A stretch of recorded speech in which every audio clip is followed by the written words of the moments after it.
Y sí, mis hermanos, en esta clase empezamos una nueva parte. Ahora vamos a entrar en la parte del estudio de los evangelios. Los evangelios. Y vamos a empezar con dos clases sobre cómo interpretar los evangelios y de ahí cómo interpretar las parábolas. Algunas guías hermenéuticas. En esta lección vamos a determinar la naturaleza del género literario de los evangelios, dar unas guías o pautas para la interpretación del género y hablar también en la próxima de ese subgénero tan importante de parábolas. Una parte importante de una hermenéutica es su forma literaria, ¿cierto? Su contexto literario, en el cual preguntamos, ¿qué tipo de literatura es? ¿Cuál es su género? ¿Cuál es el estilo de lenguaje en el cual se ha escrito? Alguien ha ilustrado el género como cuando uno va al supermercado. Uno va al supermercado y tiene ciertas secciones, ¿cierto? Tiene la sección de medicinas o la sección de granos, que ahí vas a encontrar arroz, frijol, maíz, canguil, todos esos granitos que están ahí, secos, o puedes ir a otro y encuentras todos los cereales, ¿cierto? Estás en un género en el supermercado. De ahí vas a la sección de las cosas congeladas, o los lácteos, ¿sí? Frutas, verduras. Entonces tienes esas varias categorías y uno puede ir y ver algunos detalles y sabe, ok, estoy en esa sección. Estoy en la sección de los legumbres o en las carnes. Todo ahí mezclado. Sí, pero incluso en el mercado sí hay. Hay la sección donde hay más, ves todos los quesos, las carnes, y de ahí vas a otro y ves los legumbres, y de ahí vas a otra planta y tienes los pescados y camarones y todo. Entonces sí hay algo de eso.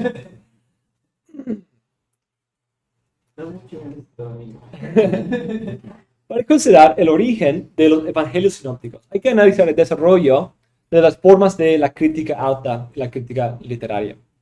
Hay 4 formas de crítica aplicadas a los evangelios: la de las formas, de las fuentes, de la tradición y de la redacción.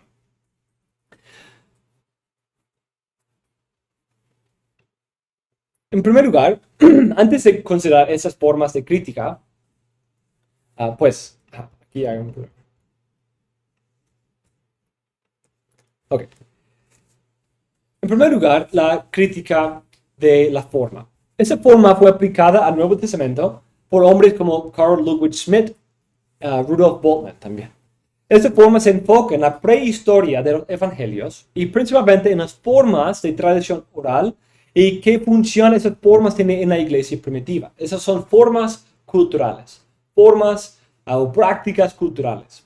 La mayoría de críticos de la forma afirman que la iglesia primitiva tuvo un rol fundamental en crear la tradición en base de ciertas influencias culturales, necesidades de la comunidad. Inventaron ciertos mitos o leyendas o tradiciones, a historias que se transmitían y por fin se registraron por escrito.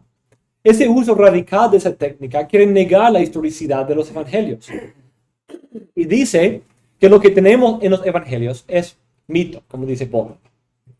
Esa técnica utiliza ciertos criterios para determinar la información más original. Afirman que la tendencia de la transmisión de tradición oral es expandir, agregar detalles, mejorar el lenguaje, explicar la teología. También afirman que las historias se circulaban en secciones pequeñas por toda la iglesia primitiva.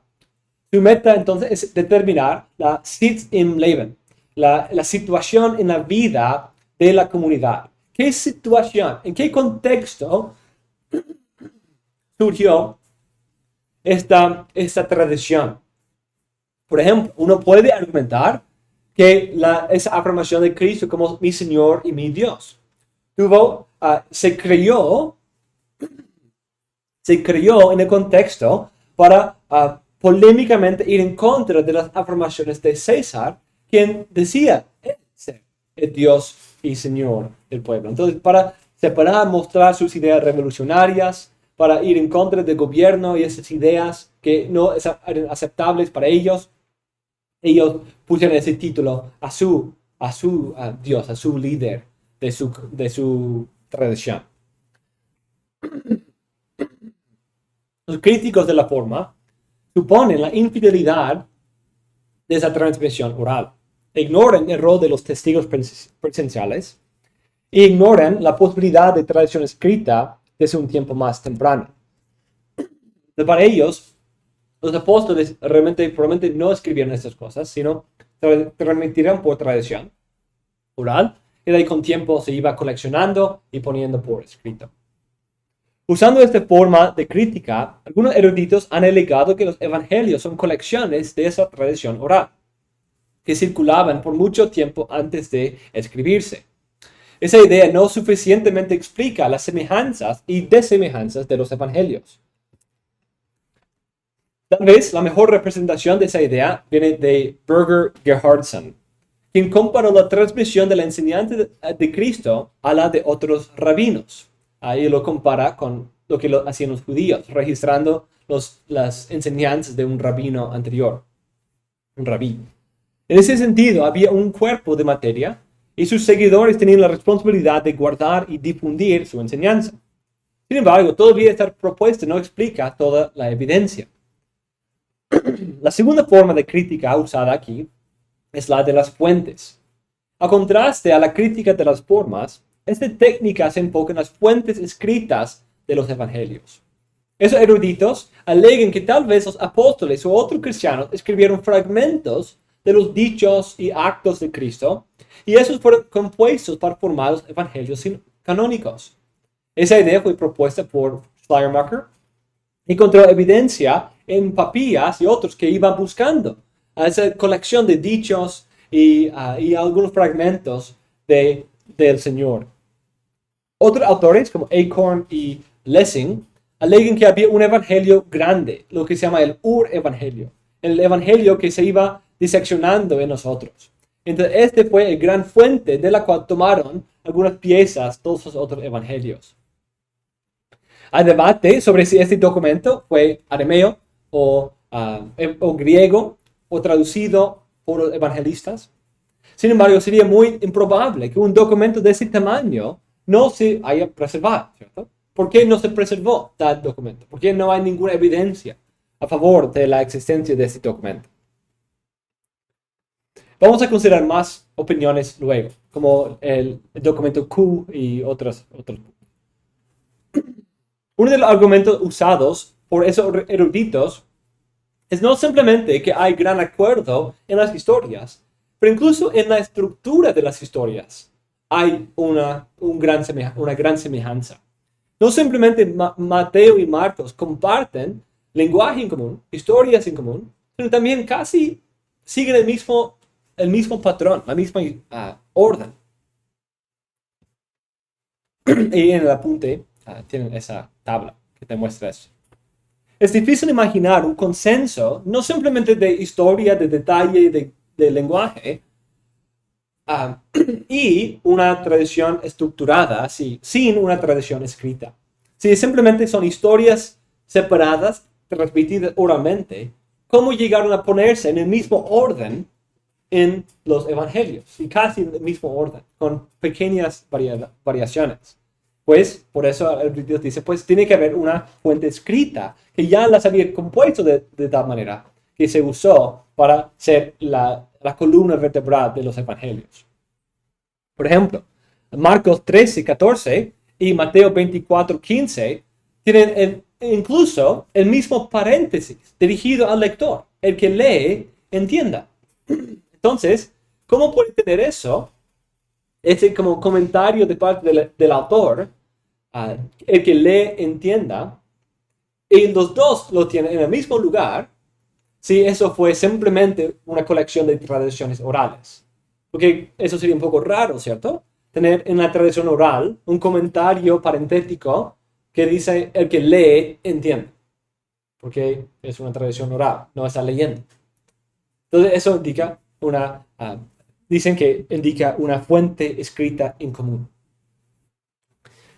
También en muchos casos hay consenso en las palabras mismas encontrado en los evangelios.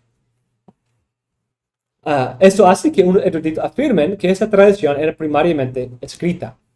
Sin embargo, como hemos visto, es muy probable que había una tradición oral y escrita en la iglesia primitiva también, como en Lucas 1. Vemos evidencia de los dos.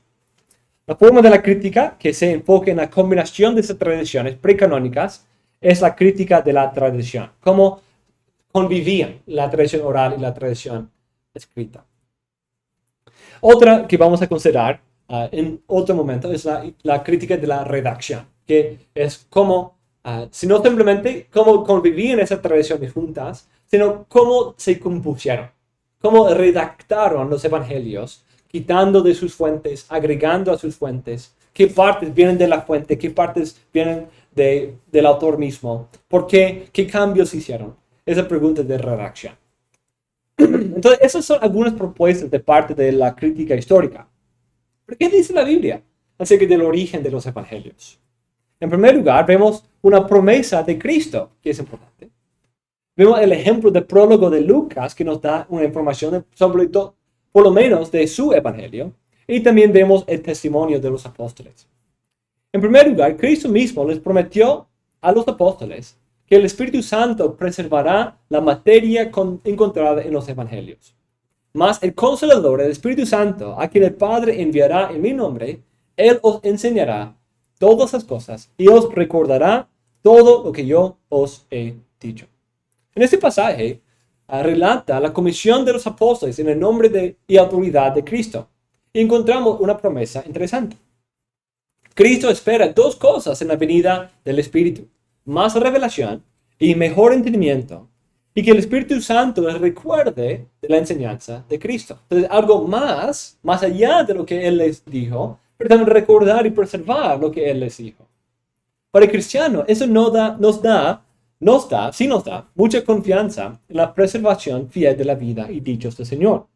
Entonces, estamos obligados no a aceptar las alegaciones que niegan la historicidad de los evangelios o que afirmen que los evangelios son composiciones de dichos no auténticos de la iglesia primitiva atribuidos al Señor. Sin embargo, no podemos olvidar la obra del Espíritu en preservar sobrenaturalmente la tradición contenida en los evangelios. Había un proceso del Espíritu Santo en preservar esta memoria. Uno de los medios que usó fue el hablarlo, el escribirlo. Sí, él usó esa vida de la comunidad, siempre hablando de esas historias, escribiendo, compartiendo detalles. Eso parece haber sido parte de la vida de la iglesia primitiva hasta Papías en el segundo siglo. En segundo lugar, el prólogo del Evangelio de Lucas nos da también mucha información sobre cómo él escribió. Por eso que ya muchos han tratado de poner en orden la historia de las cosas que entre nosotros han sido ciertísimas, poner en orden, ¿cierto? Tal como nos lo enseñaron los que desde el principio lo vieron con sus ojos. Y por ministros de la palabra, me ha parecido también a mí, después de haber investigado con diligencia todas las cosas desde su origen, escribírtelas por orden, oh excelentísimo Teófilo, para que conozcas bien la verdad de las cosas en las cuales has sido instruido. Ese prólogo es muy importante en esta consideración. Versículos 1 y 2 nos muestran que esto era una consideración importante en la iglesia primitiva. Muchos estaban haciendo esto, no solamente Lucas. Se refiere a dos tipos de tradición. En primer lugar, habla de los intentos de poner en orden la historia, lo cual más naturalmente alude a la creación de colecciones escritas, ¿cierto? Organizando, escribiendo la historia de Cristo. Y la enseñanza de los testigos presenciales desde el principio y los ministros de la palabra.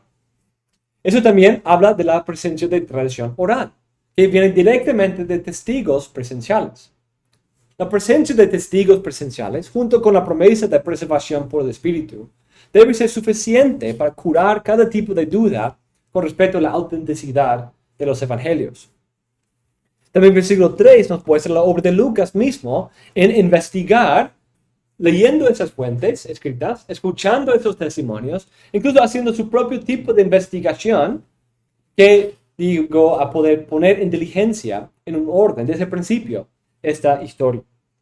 Lucas hizo su propia investigación y eso demuestra que todavía había acceso a información fidedigna sobre los eventos, enseñanza de la vida de Jesús. Por ejemplo, quizás alguna de sus fuentes fue María. Quizás fue una de sus fuentes. Y quizás eso es lo que es indicado en 2.19 y 2.51, cuando habla de que ella guardaba esas cosas en su corazón, meditándolas en su corazón. Entonces, puede ser una referencia a un uso de testimonio presencial de María en por lo menos estos eventos. Entonces, porque ¿cómo sabía? ¿Cómo sabe Lucas que ella guardó esas cosas en su corazón? Porque sí, quizás él mismo le preguntó y dijo, pues sí, me acuerdo de esa historia. Aunque no podemos decir que Mateo y Marcos escribieron sus evangelios de la misma manera que Lucas, porque no nos da el prólogo en que lo dice. Pero por lo menos nos enseña que había mucha tradición escrita y tradición oral de testigos presenciales que estaban accesibles. Por lo tanto, por lo menos Lucas usa cierta forma de tradición oral y tradición escrita y puede considerarse esas formas de crítica cuando se someten a esas presuposiciones bíblicas. Sin embargo, este prólogo no permite el escepticismo que es muy corriente en esas críticas. Él está diciendo, yo hice esto con esas tradiciones, no tradiciones que inventaron, que agregaron, que embellecieron, sino está buscando dar un reporte fidedigno. Está demostrando su interés histórico detrás de esto, a través de su investigación. Ven eso, su actitud no es, pues mi comunidad necesita leyendas para seguir creyendo en Cristo cuando es difícil. No, quiere registrar la verdad histórica. No atribuye esas tradiciones a las necesidades de una comunidad cristiana muchos años después, sino se refiere a la preservación fiel de esa tradición por medio de aquellos líderes de la iglesia que fueron testigos presenciales a la vida y resurrección de Jesús. Una última consideración aquí es el uso de la tradición en los otros escritos. No simplemente los evangelios usan esa tradición de Cristo. En el libro de Hechos, por ejemplo, encontramos que la vida de Jesús es fundamental para el mensaje de los apóstoles. Entonces uno puede hacer la pregunta, Cristo muere alrededor de 30 o 33. Y entonces muere alrededor de ese tiempo, pero los primeros evangelios vienen alrededor de 50 a 60. Entonces unos 20 años pasan entre la muerte de Cristo y la resurrección de Cristo. Y la escritura del primer evangelio. Entonces, he preguntado, ¿cómo es tu memoria de eventos que sucedieron en tu vida hace 20 años? Eres infante. Bueno, sí. Entonces, hermano Stalin quizás tiene algunas memorias de sus hijos en esa edad y cosas así, pero registrar una narrativa completa de ese tiempo quizás sería un poco difícil, sin hacerse de investigación, buscar videos que quizás se grabaron por ahí, o algunas fotos, o algo algunos relatos, o quizás un diario que tú y tu esposa hayas escrito en ese tiempo. Uno podría hacerlo, pero sería un poco difícil. Pero imagínate que en ese tiempo, hace 20 años, te casaste. Y era el tiempo en que estabas preparando la boda y todo ese año se dedicó a la preparación de la boda. Entonces quizás uno podría, porque quizás cada año en su aniversario va a relatar algunos de esos detalles, para recordar algunas de esas historias. Muchas veces van a surgir detalles de ese día, de qué hermosa era tu esposa y muchos otros detalles de la boda, que es un evento tan importante en tu vida que vive contigo. Y no simplemente se queda ahí en el pasado, sino vive contigo. Y eso aún mucho más con la iglesia primitiva. Los apóstoles predicaban diariamente las cosas de Cristo. Enseñaban diariamente, semanalmente, predicaban, anunciaban lo que habían visto, escuchado de Cristo.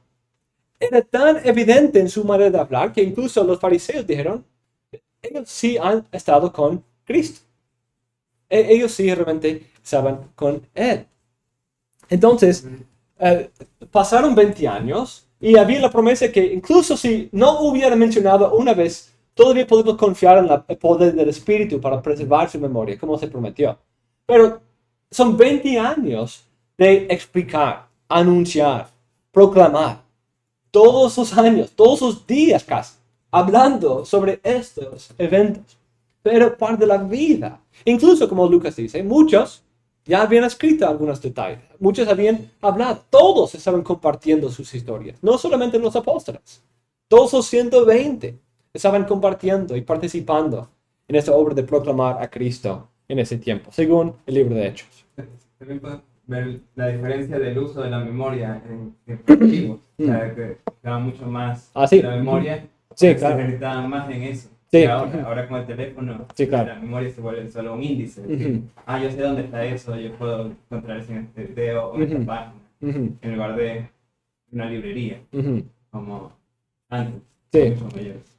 Entonces también esa de ver con nuestros ojos presentes, decir, ¿cómo puedo acordarse? Pero su realidad es diferente. No tenían escrito tan frecuente para tener todo escrito, sino en la mente. Sí, claro. Sí, exactamente. Muchos eruditos quieren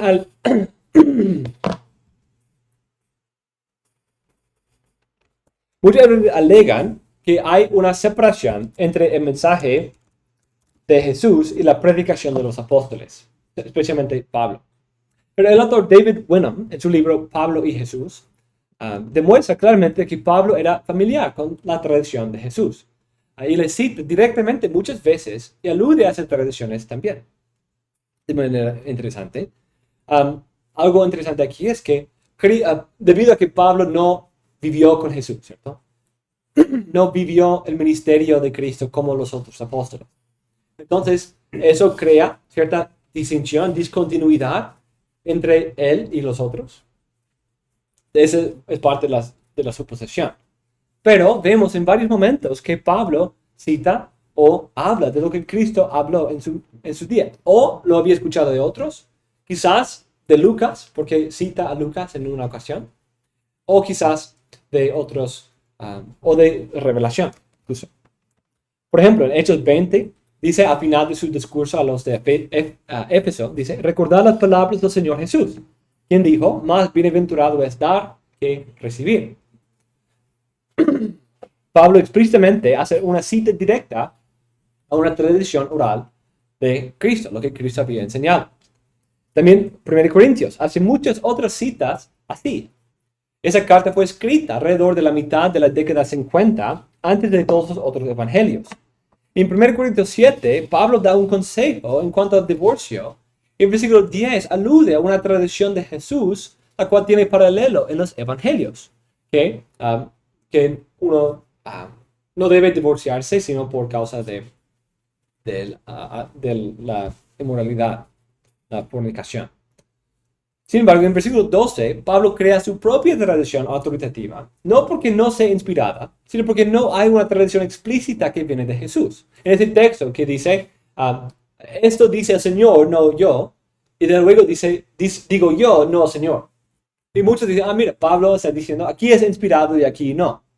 Bueno, no, está diciendo que hay una tradición que Cristo mismo enseñó esto, el primer principio. Pero el segundo, parece ser un caso que Cristo no trató, que no tuvo que tratar, porque habla de contextos de cristianos en contextos de un matrimonio dividido, uno que se convierte al Señor y otro que ya no quiere vivir con esa persona por ser cristiano. Y dice que es libre en ese caso, cuando su esposo o su esposa inconverso le abandona.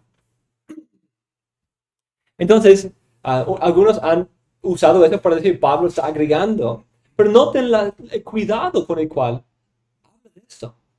No está diciendo, podría haber dicho a los corintios que no estaban en la vida de Cristo, el Señor Jesús mismo enseñó esas cosas. Pero sí lo dice cuando hay evidencia que lo enseñó. Pero cuando es una tradición que no viene directamente de Cristo en su ministerio, él mismo señala la distinción. Entonces no está agregando sus propias palabras a la tradición, sino distingue entre lo que es una nueva tradición autoritativa de parte del Señor, pero no es una tradición recibida de Cristo mismo en su ministerio terrenal. Entonces es interesante que él se abstiene de agregar a esa tradición, cuando él quizás pudo haberlo hecho y los corintios nunca iban a saber de otro modo. Entonces, ¿por qué no apelar a esa mayor autoridad en su enseñanza? Pues porque no era su práctica. No querían agregar a las palabras de Cristo palabras que no dijo.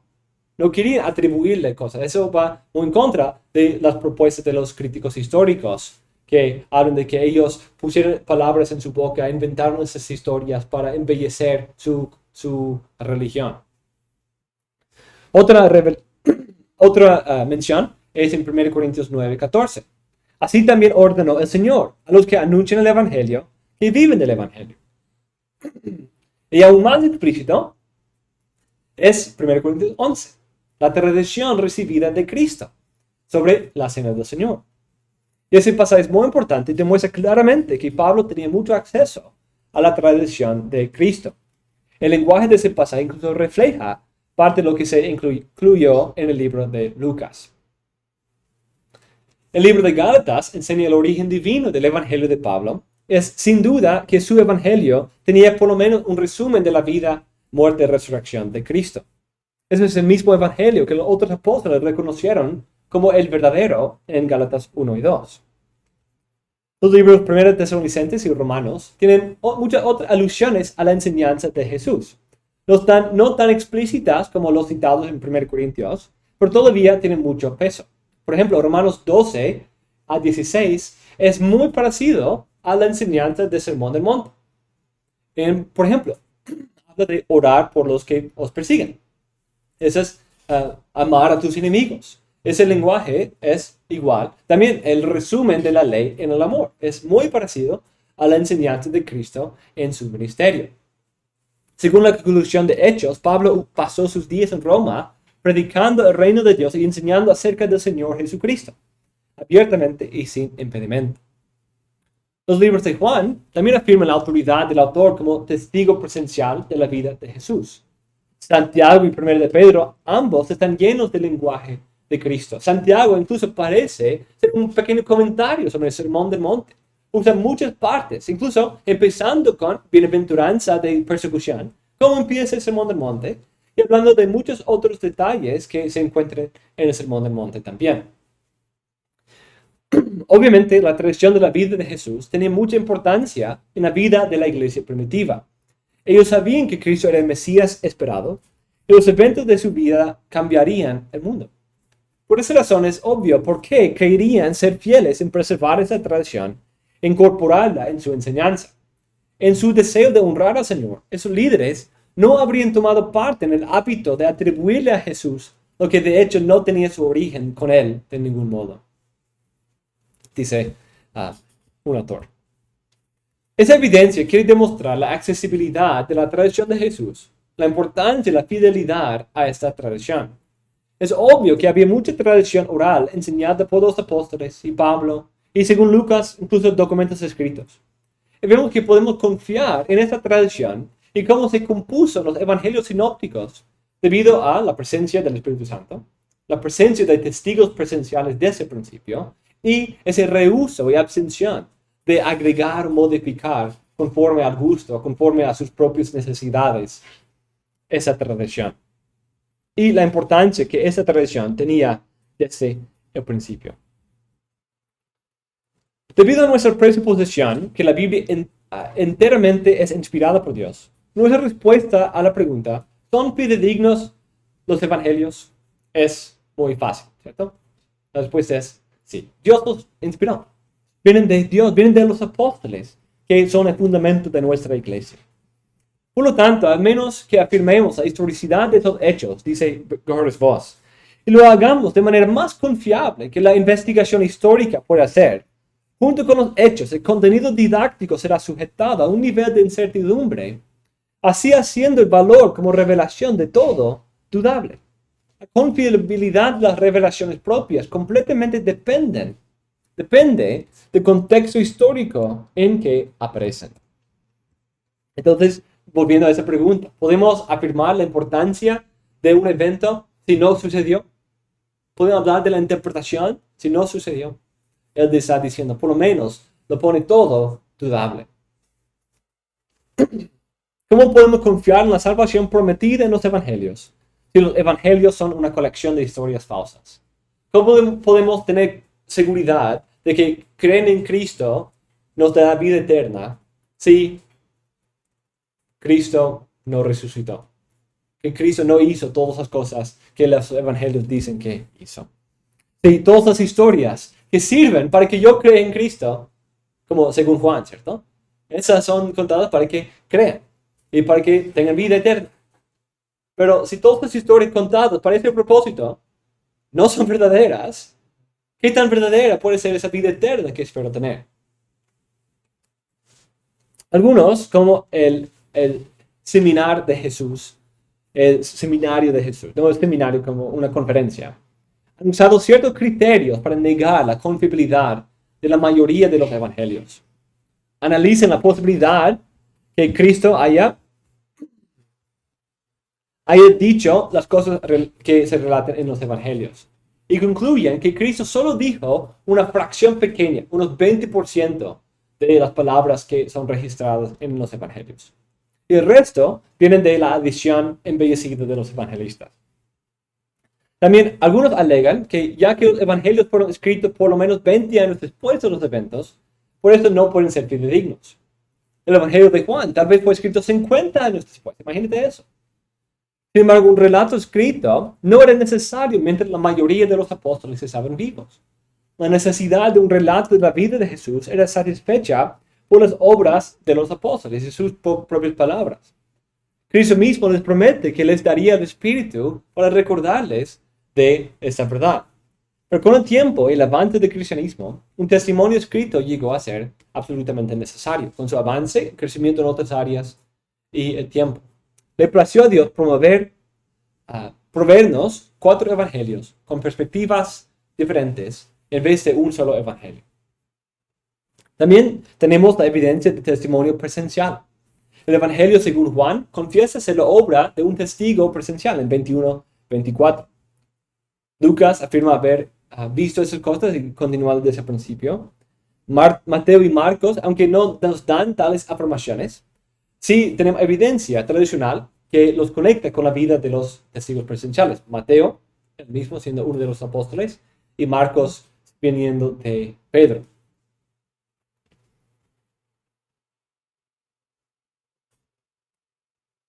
Por esto, todos los evangelios derivan su información de testigos presenciales. Juan y Mateo siendo testigos presenciales, Lucas de su proceso de investigación y Marcos siendo dependiente de Pedro y quizás otros.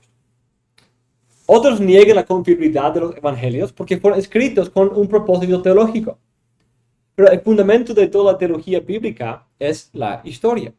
Pablo en 1 Corintios 15, 1 de Juan 1, afirma la teología en base de la historia verdadera. La teología y la historia, solo en una cosmovisión naturalista, están en contradicción. Pero interpretar un evento, una historia teológicamente en la cosmovisión bíblica es la única manera de interpretar un evento. Porque Dios está activo. Ese es Dios cumpliendo su palabra. Eso es Dios en carne. Ese propósito teológico se llama tendencia, una tendencia teológica. En selección, estructura y comentario de los evangelios, sí podemos ver un propósito teológico. Esa es una de las razones que demuestran la importancia de tener 4 evangelios, porque cada uno lo presenta de una perspectiva teológica un poco diferente. No contradictoria, pero complementaria. Que cada uno ve a Cristo de una perspectiva un poco diferente. Esos propósitos teológicos se van a destacar más en nuestro estudio de cada evangelio. En tercer lugar, otros niegan la confiabilidad de los evangelios porque niegan lo sobrenatural. Eso como ya hemos visto, viene de la Ilustración y el naturalismo y la evolución y otras ideas del siglo XVIII, XIX y XVIII. Pero como cristianos tenemos que someternos a las presuposiciones bíblicas. Nosotros no creemos que el mundo sea este mundo en que milagros están pasando en todas partes y que hay personas andando por el agua en todas partes y hay hombres por ahí que pueden controlar las tormentas. No creemos eso. Creemos que los milagros suceden porque Dios es verdadero. Dios entra al mundo y Dios está revelando su plan de redención. Tiene un propósito, que Dios cuide de su pueblo. No es que seamos ingeniosos o seamos fáciles de creer esas cosas, pero creemos que Dios realmente cumple su palabra, obra poderosamente y puede salvar eternamente. Entonces, el estudio del Nuevo Testamento ha sido revolucionado en los últimos 250 años, pero eso no puede derrocar nuestra confianza en el Nuevo Testamento y los evangelios. Algunos autores dicen, los 4 evangelios canónicos permanecen siendo las fuentes más útiles para cualquier investigación acerca del Jesús histórico. No meramente porque son canónicos, sino porque son las fuentes más antiguas y fueron escritos durante el primer siglo, cuando testimonios presenciales de Jesús todavía estaban accesibles. Llegando ahora a la interpretación de los evangelios un poco más, consideremos el género. El título, el Evangelio según, es un título que proviene de la mitad del siglo II. Sin embargo, el título según Mateo, según Lucas, viene del primer siglo. Con el título más largo de los evangelios, fue quizás la primera vez que este título, Evangelio, se usó de una obra de literatura. No es un título muy común. Es una palabra común que se usaba para hablar de los grandes logros de Augusto, César y otros. Pero como una obra de literatura, Evangelio es algo único aquí. Y los gnósticos. Sin embargo, es muy posible que este título empezó en el lenguaje de la iglesia y solo refleja un entendimiento anterior de esos libros. El título refleja el entendimiento del Evangelio como solo una historia. Y los evangelios son 4 perspectivas diferentes de esa historia. Entonces hay el Evangelio según Mateo, el Evangelio según Lucas, el Evangelio según Juan. Es una sola historia, pero según autores o fuentes diferentes. Marcos incluso empieza su historia así, principio del Evangelio de Jesucristo, Hijo de Dios. No simplemente es un título posterior, pero parece haberlo puesto dentro de su Evangelio, como el título de su obra. Aunque ese término se usa en los Evangelios mucho, normalmente se refiere al contenido del mensaje de Cristo. Pablo usa el término en ese sentido mucho también, su vida, muerte, resurrección. Según Everett Ferguson, ese término también se usaba para referirse a una fiesta conmemorando el cumpleaños de Augusto César, debido a los resultados de la Pax Romana. Esa cuestión es el asunto de mucho debate. ¿Qué es un evangelio? Algunos han tratado de identificar ciertas semejanzas entre los evangelios y géneros como el Midrash de los judíos, la aritología o en la historia de los héroes y los mitos. Otros dicen que fue un tipo de biografía, pero hiperbólica o exagerada. Un autor dice que es Midrash. Este término normalmente se usa para referirse a un comentario o interpretación de las escrituras. Cuando hemos hablado de eso, cuando buscan encontrar aplicaciones para el presente de textos pasados. Sin embargo, el autor Gundry, que usa ese término, lo usa en ese sentido, como un género no histórico que interconecta temas narrativos del Antiguo Testamento en un cuento imaginativo que resalta el significado teológico de Jesús. Entonces, es esa idea de, en un sentido, contando la historia de Jesús en forma de comentarios sobre el Antiguo Testamento, notando las semejanzas y patrones que hay entre el Nuevo Testamento y el Antiguo, notando el uso de las Escrituras y conectando las profecías, usando eso como si fuera interpretar el Antiguo Testamento a través de una biografía. Pero no tenés el lenguaje, no histórico, imaginativo, para enfatizar el significado teológico. Las muchas alusiones y citados al Antiguo Testamento solo demuestran la importancia de este personaje. No que realmente sea cumplimiento, que realmente sea, sino está hablando de mostrando su importancia. Mateo afirma que los eventos de la vida de Jesús cumplen las profecías del Antiguo Testamento. Eso refleja su intención de escribir un relato histórico. Y según Guthrie, otro autor, no hay evidencia que esto fuera una práctica entre los judíos del primer siglo.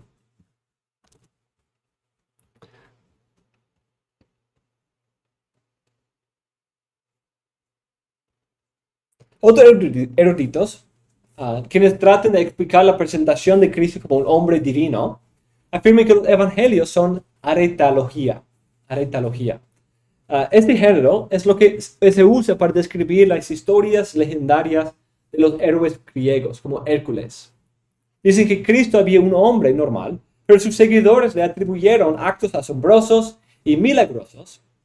Como Midrash, ese género trata de negar la historicidad de los evangelios. Es algo en el ámbito de leyenda, de fábula, algo embellecido para exaltar a un héroe de una guerra. Quizás Hércules fue un general de un ejército pasado que hizo una gran obra, pero luego se exaltó como el hijo de los dioses y se expandió, se embelleció con el tiempo.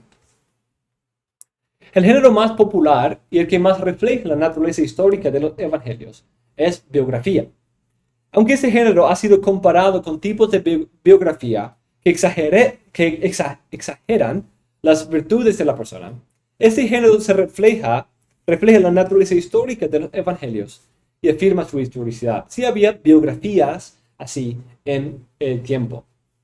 No son biografías en el sentido moderno, los evangelios. Porque una biografía habla de toda la vida de una persona, habla mucho de la persona. Pero en los evangelios, Marcos, por ejemplo, solo habla de 3 años de su vida. 4 años de su vida. Mateo tiene un poco de su nacimiento, pero casi todo se centra en el tiempo de su ministerio, unos 3 años. Entonces no hay mucho detalle biográfico en el sentido más exhaustivo de un relato de todas las etapas de su vida. Lucas quizás se asemeja más a eso porque tenemos su niñez, tenemos su adolescencia cuando tenía 12 años, una historia ahí, y de ahí vemos su ministerio. Entonces, un poco más esparcido de todas sus edades, pero aún así no completo. Pero enfatizan esa parte de la vida y muerte de Cristo, porque esa es la parte más importante en cuanto a sentido teológico. A la luz de ese género, nos damos cuenta de que los evangelios quieren hablarnos de Cristo. El enfoque está en Cristo, su naturaleza y sus obras. Es un tipo de biografía teológica, según un autor. Entonces, hay varias semejanzas entre los evangelios y las biografías. Un prefacio, como en Lucas y también en Juan. Un enfoque en un héroe o un líder. Una historia de vindicación. Una genealogía o una cronología que lo pone en cierto contexto, como en Lucas. Y un énfasis temático. Como Carson y Mood destacan, los evangelios tienen ciertas semejanzas también con el género de biografía. Algunas son que la falta de información biográfica no nos cuenta muchos detalles, el orden no cronológico, la falta de un prefacio en Mateo y Marcos, y la enseñanza práctica y la singularidad de Jesús. Pero según el consejo de Cosenberry y Patterson, puede evitar esos problemas por describir los evangelios como una forma de narrativa histórica del Antiguo Testamento. De esa manera podemos ver lo que los evangelios recibieron del trasfondo literario del mundo greco-romano, esa forma de biografía, pero también que están relatando su historia en base de la historia, de la narrativa del Antiguo Testamento mismo. Entonces su dependencia literaria más importante, sí tomaron rasgos de la biografía de la cultura greco-romana. Una parte clave es su dependencia del Antiguo Testamento. Los evangelios, entre todas sus propuestas, deben asemejarse más a la narrativa histórica del Antiguo Testamento. Es parte de esa historia. Tiene muchas de las mismas características de selectividad, de orden temático, de muchos otros detalles conectados con la historia narrativa, la narrativa histórica. Cada género tiene sus reglas. Entonces, ¿cómo interpretamos un evangelio? Debido a nuestra presuposición, en primer lugar, nos acercamos con una suposición de su historicidad. Por eso es importante que nuestro entendimiento del género de los evangelios refleje esa presuposición. Nuestra interpretación sería muy diferente si interpretáramos los evangelios como mito o leyenda. La interpretación misma y también la importancia que le atribuimos serían diferentes. Afirmando la historicidad de los eventos, reconocemos que nuestra meta principal es entender la interpretación de ese evento según el autor. La meta de la hermenéutica es entender lo que el autor está presentando. Entonces, no es parte de nuestra interpretación. Ok, presenta este milagro. ¿Cuál es el evento naturalista que está detrás de esto? ¿Qué realmente sucedió? No es una de nuestras preguntas, no entra en nuestras categorías. Sino, decimos, ¿por qué lo presenta de esa manera? ¿Por qué usa esos detalles? Sí, hacemos esas preguntas, pero no para cuestionar, sino para entender. Entender incluso a veces los patrones y el molde que usa para presentar sus historias. Hay ciertos aspectos de una narrativa histórica que siempre se ven. Por ejemplo, hay un escenario, un trasfondo cronológico, circunstancial o geográfico, personajes, narrador, hay una trama en la historia. El escenario es muy importante y nos ayuda a entender ciertos aspectos de la historia. Debido a su naturaleza biográfica, el personaje más importante en los evangelios es Cristo. Hay diferentes tipos de narrador, un narrador de primera persona, un narrador de tercera persona y un narrador omnisciente de la tercera persona. Y a veces los evangelistas pueden usar algunos de ellos. Juan, por ejemplo, a veces habla en primera persona, un par de veces, y a veces habla en tercera persona. Muchas veces es tercera persona omnisciente, en que habla de los pensamientos, de los sentimientos de las personas también. Podemos ver el primer tipo en partes de Hechos y Lucas, donde Lucas habla en primera persona. El segundo tipo es más común, pero a veces el narrador se manifiesta como omnisciente, conociendo los detalles de las personas, los pensamientos. El narrador de Marcos muchas veces refleja un conocimiento de los pensamientos de Pedro. Habla de lo que él pensaba y cuestionaba. El libro de Juan. Vemos que muchas veces los apóstoles no entendieron algo hasta después de la venida del Espíritu Santo. Entonces habla de un proceso mental en la vida de los personajes que parece ser su propia experiencia. La trama también es importante. Es la historia del libro completo, el plan del libro, el conflicto, la resolución. Cuando analizamos un pasaje o historia, lo interpretamos a la luz del libro completo. Entonces hay tramas o subtramas y una trama completa. Eso es importante tomar en cuenta. Interpretar el texto a la luz de su contexto inmediato y su contexto literario entero. Para entender ciertos pasajes, narrativa dentro de un evangelio, tenemos unas guías que nos pueden ayudar a entender la interpretación. Primero, tenemos el contexto. El contexto siempre es útil. Debemos considerar dónde está el contexto, qué está sucediendo en el contexto inmediato, qué historias vinieron antes, qué viene después, cómo se encuentra en algunos de los temas o en la trama general de todo el libro. Muchas veces el lugar, por ejemplo, una parte del conflicto de la trama de Marcos es esa idea de no revelar a Cristo, no revelar, no dar a conocer la plenitud de quién es. Esa idea del Mesías misterioso o oculto. Porque muchas veces hay ese conflicto. Porque, por ejemplo, le dice a alguien que es sana que no lo anuncie y ¿qué hace? Va y anuncia a todos.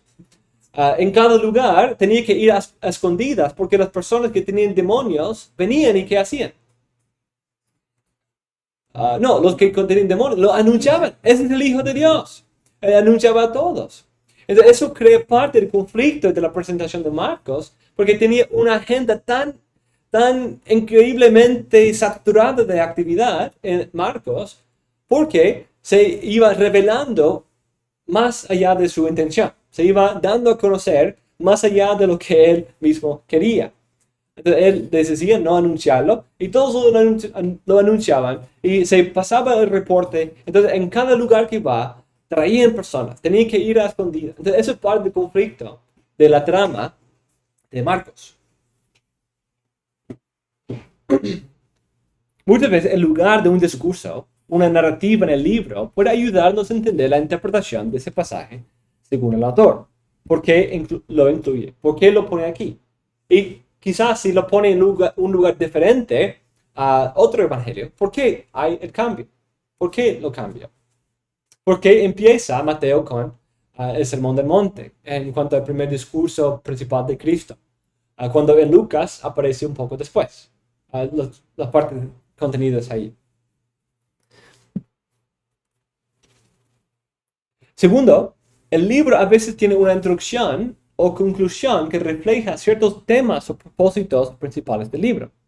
Por ejemplo, en Mateo 1 vemos varios de los temas principales del libro. Cristo como el verdadero israelita, el verdadero Israel, el hijo de Abraham, el hijo de David. Esas conexiones sirven para poner a Cristo en ese lugar. Entonces, mucha parte del evangelio va a desarrollar Cristo como el hijo de David y Cristo como el nuevo Israel, que recapitula partes de la vida de Israel. También otros temas se ven al final, en la conclusión, en la necesidad de seguir a Cristo, de discipulado, hacer discípulos, que parece ser también un tema importante para el libro. Lucas revela su propósito en el prefacio, repite ciertos temas en su conclusión, la necesidad de creer las Escrituras y que cree que Cristo es el Mesías. También Juan nos da su propósito. Entonces, tomar en cuenta ese propósito nos puede ayudar. También, muchas veces el autor da un comentario, explicación de ciertas costumbres o dichos o eventos. Cuando el autor se interpone y habla, debemos tomar eso en cuenta. También muchas veces un autor puede usar repetición. Debemos tomar en cuenta paralelismo, repetición, cosas que el autor usa muchas veces. Historias parecidas, por ejemplo en Marcos tenemos varias historias en que Cristo anuncia su muerte y resurrección y los discípulos no lo crean. Entonces, eso sucede 3 veces en el libro. Eso es algo que debe llamarnos la atención. O por ejemplo en Mateo, Cristo es llamado hijo de David, mucho. O en Marcos es hijo de Dios, mucho. Eso debe llamarnos la atención. Entonces, esas cosas forman motivos literarios, ciertos detalles, ciertas frases, imágenes, símbolos que aparecen en muchas partes del Evangelio, que sirven para agregar a los temas principales. Esos son aspectos de la historia que siempre recurren. Un personaje, una frase, una idea, un lugar o otro tipo de símbolo. Por ejemplo, en Juan, un lugar importante que siempre aparece es el templo. Casi todo lo que él hace en el libro de Juan, en comparación con nosotros, está en el contexto del templo, en las fiestas, en las varias ceremonias que hay. No, en los otros solo está en Jerusalén en la última semana. Casi no pasa en Jerusalén mucho en los otros evangelios, pero en Juan casi todo está en Jerusalén. ¿Por qué ese cambio de perspectiva? Pues quizás es parte del propósito del evangelio. Debemos meditar más en eso. También podemos identificar los temas del autor por ver sus proporciones. ¿Por qué? Por ejemplo, ¿cuál es el evento más importante de los evangelios? Si consideramos la proporción. La muerte y resurrección, ¿cierto? Porque pasen, por ejemplo, no es biografía, porque no solamente solo se enfoca en 3 años de su vida, pero incluso la mayoría de esa presentación, por lo menos en los sinópticos, es la última semana de su vida. En Mateo, una buena parte de todo el libro se enfoca en la última semana de su vida, desde la entrada triunfal hasta el final. Incluso en todos los evangelios reflejan eso, que casi la mayoría en Marcos sobre todo, la porción más grande dedicada es a su arresto y su juicio, muerte y resurrección. Entonces, obviamente eso es algo importante. Debemos tomar eso en cuenta, interpretar otros momentos de la historia en términos de eso. Incluso parece que su bautismo se usa como algo que prefigura esa muerte al final. Incluso señala en Juan 3, habla de la serpiente levantada. Usa esas cosas que están preparando. Anuncia 3 veces en Marcos. También él mismo resucita a otros que nos anticipa la venida de su propia resurrección. Un autor, Robert Stein, nos dice que prestemos mucha atención cuando el autor cambia de discurso indirecto a discurso directo. Cuando habla de cosas que Cristo haya dicho o cuando da las palabras de Cristo directamente. Eso es algo muy importante, ese cambio de discurso directo o indirecto. De hecho, hablamos de eso la semana pasada en griego. El discurso directo es cuando relata las palabras exactas del personaje, en vez de resumirlas o ponerlas en sus propias palabras. Un cambio así puede indicar que el autor quiere empatizar, quiere acercarnos un poco más a la historia. El discurso directo tiene texto entre comillas y acerca al lector al texto. Eso también aplica a las parábolas. Podemos usar esas técnicas para ayudarnos a discernir los temas de cada libro, donde está enfocando a través de un discurso. Por ejemplo, un discurso importante en todos los evangelios, los sinópticos, es el discurso, la conversación, diálogo entre Cristo y Pedro en Filipos Cesarea, cuando le preguntan, ¿quién creen que soy? Y hace esa confesión. Los 3 evangelios ponen ese diálogo en un lugar marcado. Nuestra meta es entender la intención del autor. Por eso necesitamos prestar mucha atención a las técnicas que utiliza para presentar su mensaje. Otra técnica que puede ayudarnos a ver los temas o ideas principales de un evangelio es por compararlo con los otros 2. El mensaje del evangelio no es solamente lo que incluye que los otros no incluyen, pero a veces nos puede ayudar. ¿Por qué? Porque Mateo dice, bienaventurados los pobres en espíritu, y Lucas dice, bienaventurados los pobres. Punto final. ¿Qué diferencia hay? ¿Por qué? Pues, si analizamos el libro, Lucas, uno de sus temas es esa idea de los marginalizados de la sociedad, los pobres, los afligidos. Hay un énfasis en eso. Incluso hay un capítulo completo dedicado a parábolas enseñantes sobre el dinero, sobre la riqueza, en capítulo 12, más que otros. Entonces, pues eso quizás refleja uno de los temas de Lucas. El hecho de que Marcos fue escrito primero y Mateo posteriormente también a Marcos y está esclareciendo aún más el mensaje. No podría ser también ¿Una razón para qué? para poner más claro de los pobres en espíritu. Pues, No creo que sea una copia fiel, pero de alguna manera. sí, pues no estoy seguro, no estoy convencido de que la intención fue aclarar. O pues Marcos no lo hizo tan bien, entonces yo tengo que hacer algunos toques o cambiar algunas cositas. No estoy convencido de que eso haya sido la intención. Porque no es que, aquí hay esta edición de la vida de Cristo, pero yo necesito hacer una mejor. No creo que eso sea. No, en sentido, porque lo que vemos también en Mateo es como más amplio el Sermón del Monte, que a diferencia de Marcos, que es más corto, Sí. es más detallado. Mateo en el Sermón del Monte, específicamente en la narrativa, más detallado. No que lo haya hecho más, sino que simplemente se da más detalles acerca de esta porque hay gran parte de la narrativa para Marcos es pequeño, pero para Mateo es más. Sí. Sí, entonces eso nos lleva a hacer la pregunta. No es que el Sermón del Monte no fue importante para Marcos o para Lucas, pero tiene un rol diferente en el libro. Pero a veces en una historia, cuando agrega cierto detalle, cuando cambia cierto orden, puede ayudarnos a una técnica, una meta que un autor tiene que refleja algo de sus temas o su perspectiva más que otro. Y en cuanto a bienaventurados los pobres, eso es algo de Lucas, no Marcos. Pero es importante hacer esa pregunta. Y no solo buscando la teología en las diferencias, pero a veces las diferencias sí nos pueden ayudar. Por ejemplo, todos enfoquen en el Evangelio, en Cristo, en la muerte y vida de Cristo. Perdón, la muerte y resurrección de Cristo. Todos ponen su enfoque en eso.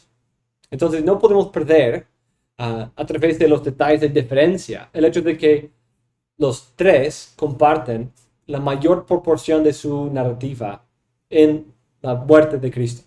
Eso es obviamente el punto principal de todos, aunque lo tienen en común. Pero incluso lo que tienen en común debe mostrar aún más su importancia. Pero muchas veces en ese estudio de redacción encontramos los sentidos sutiles de las diferencias y no apreciamos lo que tienen en común también. Pero debemos hacer las dos preguntas. Y vamos a hablar de eso luego.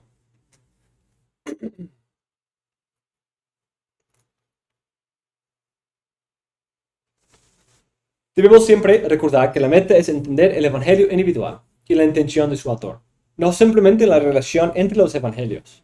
Sin embargo, el comparar la misma historia en todos los evangelios puede ayudarnos a ver temas importantes o inquirir en por qué los autores cambiaron, excluyeron o incluyeron lo que se encuentra en su evangelio.